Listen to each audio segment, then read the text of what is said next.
दुल्हन अपने घर में लेकर के आते हैं तो आज जो घर के अंदर जो सास हैं उनका जो मिजाज आज की डेट में फुर्सतन दौर में उनका मिजाज जो बिगड़ा है वो सुने मेरी माँ बहनें सुन रही हैं पर्दे से तो मुलाहजा करें मेरी बात।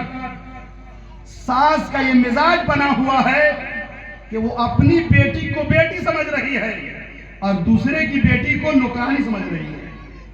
ये घर में सबसे बड़ा झगड़ा का ये जड़ है कि अपनी बेटी को बेटी मानना और दूसरी की बेटी को नौकरानी समझना कि नौकर हमारे घर में बन के आई है, मेरी बेटी कुछ नहीं करेगी, सारा काम मेरी बहू करेगी। हजरात, मैं कहना चाहता हूं कि अगर आज के डेट में अगर 20,000 का मोबाइल खरीद कर किसी का दामाद अगर उसकी बेटी को अगर 20-50 हजार का मोबाइल खरीद कर दे दे तो रात दिन दुआ करेगी कि अल्लाह पाक ने बहुत अच्छा दामाद हमको अता किया है, लेकिन उसी घर में अगर उसका बेटा उसकी बहू को अगर 10,000 का मोबाइल खरीद के दे दे तो अब किसी से वो बात नहीं करेगी और कहेगी कि बेटा सारा पैसा कमा के अपनी बीवी को दे रहा है, घर में नहीं दे रहा है, माँ को नहीं दे रहा है।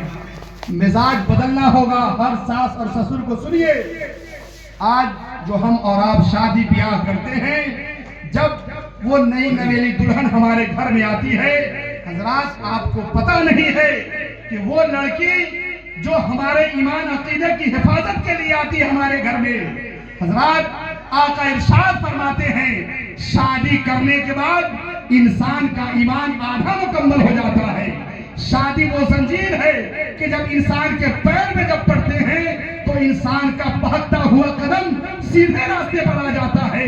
शादी वो जंजीर है और वो तरीका है कि जब आदमी शादी कर लेता है इंसान के शर्मगाह की हिफाजत होती है, आदमी के निगाह की हिफाजत होती है और बिगड़ा हुआ आदमी सीधे रास्ते पर आ जाता है। ये शादी की बरकत है। इसलिए मैं कहूंगा जो दुल्हन हमारे घर में तशरीफ ले आती है अपने बाप को छोड़ करके आती है, अपनी माँ को छोड़ करके आती है, अपनी बहन को छोड़ करके आती है, अपने भाई को छोड़ करके आती है, अपने वालिद और अपने माँ को छोड़ करके आती है, सबका प्यार ठुकरा करके वो हमारे कहने पर लब्बैक कहते हुए वो हमारे घर तशरीफ ले आती है।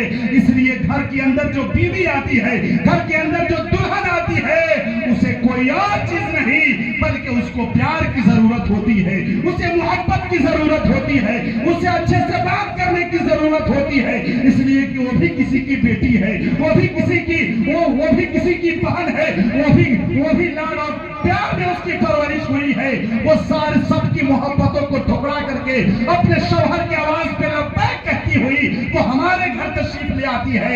इसलिए मैं ये दावे के साथ कह सकता हूँ कि जिस तरह वो बेटी अपने घर में रख कर खुश रहती है, अगर जैसे वो दुल्हन मेरे घर आती है और अगर एक ससुर उस अपने बहू को अगर उसके बाप का हक अदा कर दे, एक सास अपनी बहू को उसके माँ का हक अदा कर दे, एक भाई अपने भाभी को उसके भाई का हक अदा कर दे, एक भाई एक देवर अपने भाभी को उसके भाई का हक अदा कर दे और एक घर में रहने वाली बहन अपनी भाभी को उसके बहन का हक अदा कर दे और उसकी तरह देखभाल करे, तो मैं दावे के साथ कह सकता हूँ कि जिस तरह वो लड़की, जिस तरह वो दुल्हन अपने घर आकर खुश रहा करती थी, उसी तरह वो लड़की हमारे घर में भी खुशहाल रहा करेगी।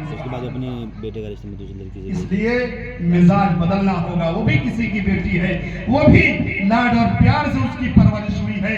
इसलिए हम तमाम लोगों से गुजारिश करेंगे कि उसे मोहब्बत की जरूरत होती है, प्यार की जरूरत होती है। इसलिए प्यारे आका अलैहिस्सलात व तस्लीम ने इरशाद फरमाया कि लड़की की फितरत में टेढ़ापन है, वो बाएं पिछली से जो पसली टेढ़ी है तो उससे पैदा हुई है, उसकी फितरत में टेढ़ापन है। इसलिए उसको तुम सीधा करना चाहोगे वो टूट जाएगा, लेकिन सीधा नहीं हो सकती है। इसलिए उसको प्यार से सीधा करो, मोहब्बत से सीधा करो, बात करके सीधा करो।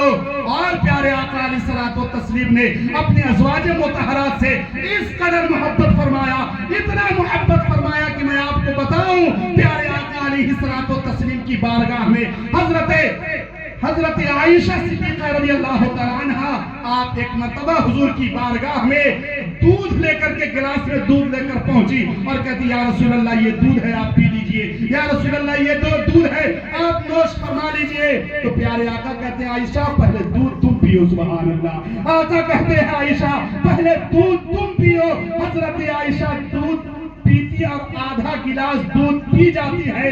جب آدھا گلاس دودھ ختم ہو جاتا ہے تو آقا کی بارگاہ میں پیش کرتی ہے۔ تو پیارے آقا علیہ الصلوۃ والتسلیم اپنی بیوی سے ایسی محبت فرماتے تھے کہ پیارے آقا اپنے زبان کو، اپنے ہونٹ کو آپ اسی جگہ پر لگاتے ہیں جس جگہ سے حضرت عائشہ نے دودھ پیا تھا۔ ایک مرتبہ کا واقعہ ہے کہ